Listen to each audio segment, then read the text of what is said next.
we're going off to meet Tamzin, who is my local MP, or going to be, hopefully, and she's 23, she's a protester, she's climbed Parliament, and she is extremely passionate and unforgiving about the radical changes we need to make. So I'm going out there to support her.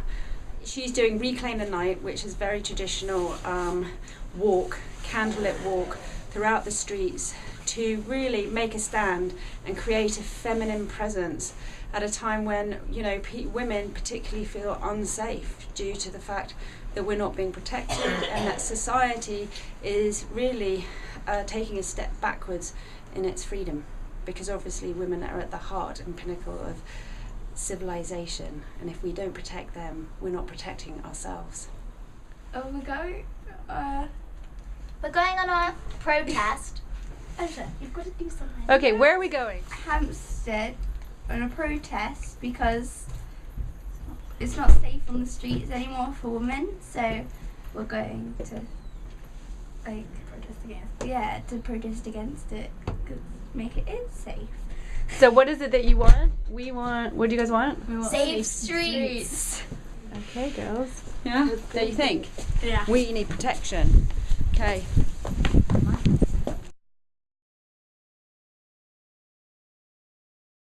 Here we go.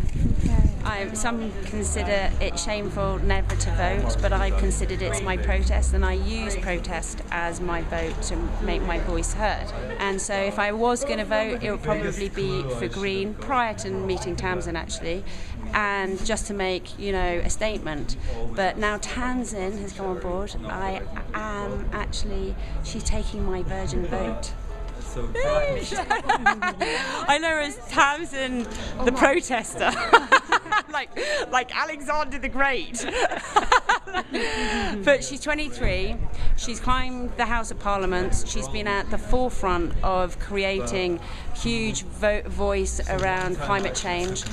She was part of the suffragette kind of climate change movement, and she was heading really the Heathrow protests on the extension. And from my perspective, knowing her in the community, coming across her as an activist, she's actually, I'm voting for one of us, for one of me. There you go. There she is. Yeah. Do you want to introduce her? Okay, Tamzin, come and be introduced. Hi. I was just saying that Hi. you were popping my political cherry. I am. I'm so excited about that. But this is Tamzin. What's your full name, Tamzin? Tamzin Omond. Cool. And I'm standing for election in Hampstead. And today we're going to just walk through the streets of Hampstead, and we're going to have little candles, and it's a walk to kind of raise awareness about some violent crimes that have been happening in the area, and also just to say these are our streets and we can walk through them as we want. If people want to find out more, then they need to go to www.tothecommons.com, and they need to join the party and get involved, because it's time to take democracy back. The worst thing is Really slowly so that our candles don't go out. I don't believe in any politician or any political party, so Tamzin is actually popping my political cherry and taking my virgin vote, because actually I believe in what she's doing, I believe in who she is, and I believe in what she stands for. In terms of Reclaim the Night, I've just come back from the Congo, where no woman is safe.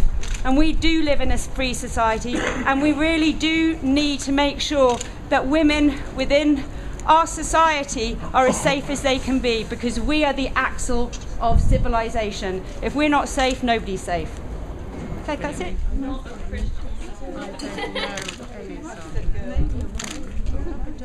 It goes now.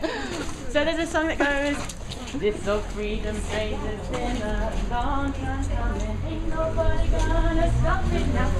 Give me that freedom. Give me that freedom. Give me that freedom, freedom, freedom. Freedom, freedom, freedom. Hey. This old freedom train has been a long time coming. Ain't nobody gonna stop us now. So jump. Freedom, freedom, freedom.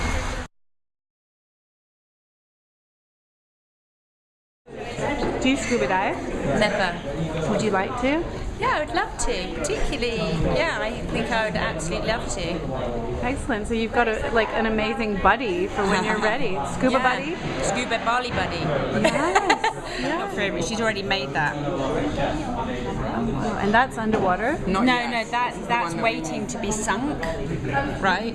So that this here, all these little bits here is where the coral will grow on, and then she will be the centre point of it.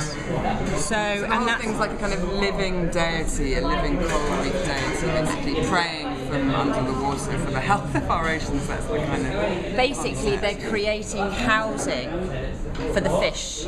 So it's like a massive creative housing project for the fish and rare kind of creatures that really, depend on shelter. Is that right?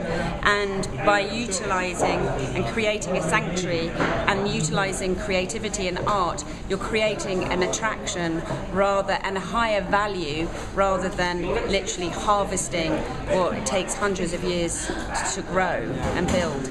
And it's, obviously the issues around the ocean is there's a mass amount of fishing and harvesting of, the products that the ocean provide, and it's causing a massive problem, and particularly because majority of people around the world depend on fish as their source of food.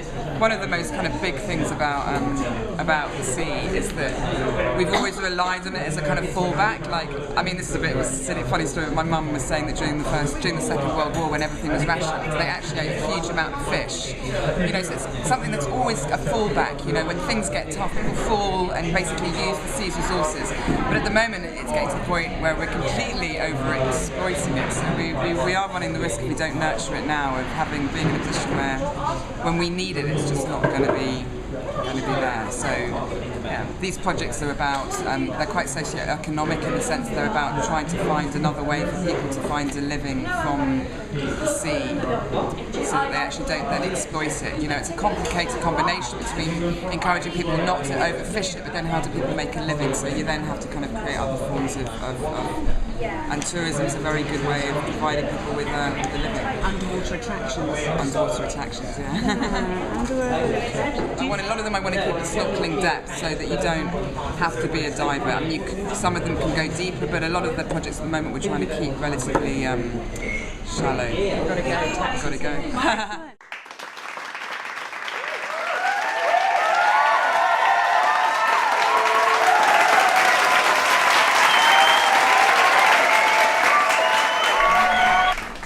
We're here to raise money and awareness about women in the Congo and help build the City of Joy, which is an amazing empowerment center and refuge for women in Bukavu.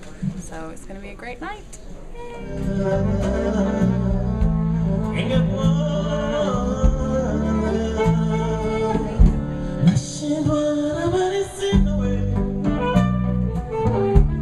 Tonight is the City of Joy Gala, which we've all come out to support. We had this is part of the See You Next Tuesday festival, which has been running here since the 8th of March. So there's been all kinds of events going on here, theatre performances and comedy and stuff like that. And tonight's event is really to just mark the whole period that this festival has been running, and also to celebrate V-Day, which is kind of like a group that's here to celebrate the women of the Congo and just to raise awareness for what's going on there. And they do that through community events, they do it through events like tonight and performances and things like that. So